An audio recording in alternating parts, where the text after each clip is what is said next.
Olá, eu sou o Antônio Domingues Eu sou o Gabriel Paris. e nós vamos apresentar o seguinte artigo: Infants Relax in Response to Unfamiliar Foreign Lullabies, por esses autores aqui, e ele foi publicado na Nature em 2021. Bom, vamos começar com o contexto. Como foi visto na disciplina, os bebês já nascem com algumas habilidades relacionadas à música, como distinguir sons dissonantes de consoantes, e em pouco tempo eles podem aprender a sincronizar seus movimentos a ritmos, além de demonstrar um grande interesse pela música. Mas por que o interesse tão grande das crianças pela música? Uma possibilidade desse interesse é o investimento parental. Quando um pai ou uma mãe canta uma música para o filho, ele está deixando claro que é um adulto por perto, dando atenção para ele e o mantendo seguro. Esses sinais vocais são vistos como algo incomum em muitas espécies. Eles podem distinguir para o bebê as vocalizações mais hostis para as vocalizações mais agradáveis. Esses sinais vocais podem ser extrapolados para as canções de ninar.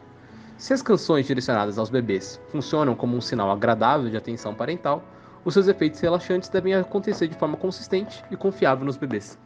Diante disso, essa pesquisa tem o objetivo de testar se os bebês vão se acalmar mesmo com canções de ninar estrangeiras completamente desconhecidas, para evitar que a familiaridade dos bebês com a música ou com a língua afete os resultados. A hipótese é de que as características acústicas da música de ninar em si, como ritmo, andamento e melodia, causam esse efeito de calmaria no bebê, o que deve ser observado psicofisiologicamente, com a redução da frequência cardíaca, da atividade eletrodérmica e da atividade da pupila. Falando um pouco mais sobre a metodologia agora, tiveram 144 participantes nesse estudo, metade de meninos, metade de meninas, com uma média de 7,2 meses de idade, todos de uma mesma região da Grande Boston. Os estímulos selecionados foram 16 músicas de uma discografia chamada Natural History of Song Discography. Todas as músicas eram de línguas e culturas bem diferentes das crianças. 8 músicas eram de ninar e 8 de outros tipos, para expressar amor, curar doentes ou dançar, por exemplo. Todos com apenas cantor, sem a parte instrumental para não ter nenhum tipo de interferência, e foram separados por um score utilizado de outro estudo, em que os pais diziam se aquela canção estava mais perto de uma canção que eles utilizariam para acalmar os filhos deles ou não, né? E as canções de ninar então foram pareadas com as outras canções, de forma a combinar no máximo possível o gênero da voz dos cantores, porque as crianças têm essa sensibilidade, a diferença de gênero nas vozes, e distanciando-se o máximo possível naquele score de acalmar um bebê, escolhido pelos pais no outro estudo. Então foram utilizadas animações de 2 bichinhos, um vermelho e outro azul, que pode se ver aí na imagem da direita, e eles mexiam a boca sincronizadamente com a música, dando a impressão de que eles estavam cantando a música para a criança. Isso para fazer a criança prestar atenção, né? Cada um deles cantava 4 músicas, um apenas cantando canções de ninar e o outro de outros tipos. E cada criança ouviu então 8 das 16 músicas.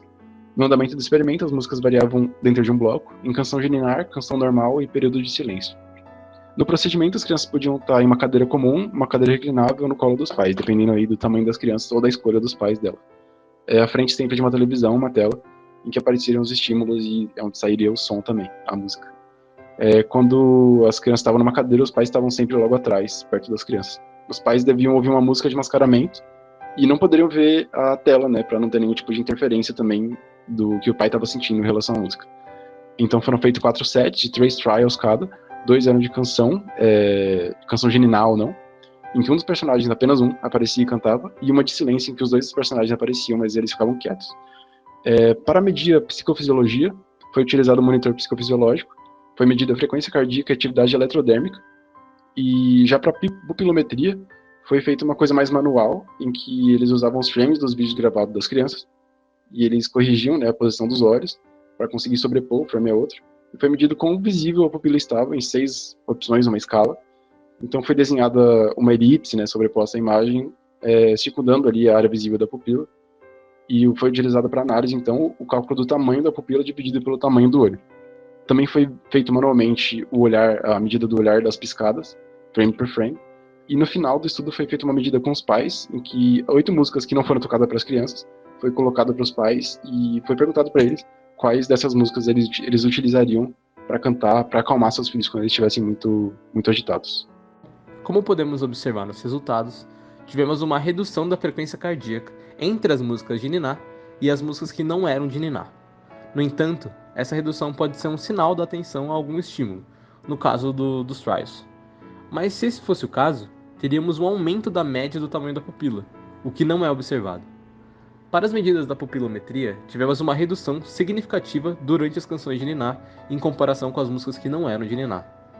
Agora, para a atividade eletrodérmica, também tivemos uma diminuição significativa durante as músicas de niná. Agora, falando do teste feito pelos pais sobre as canções, podemos observar no histograma que a grande maioria dos pais escolheram as músicas de niná, indicando que a escolha das músicas está condizente com as características acústicas esperadas das canções de niná.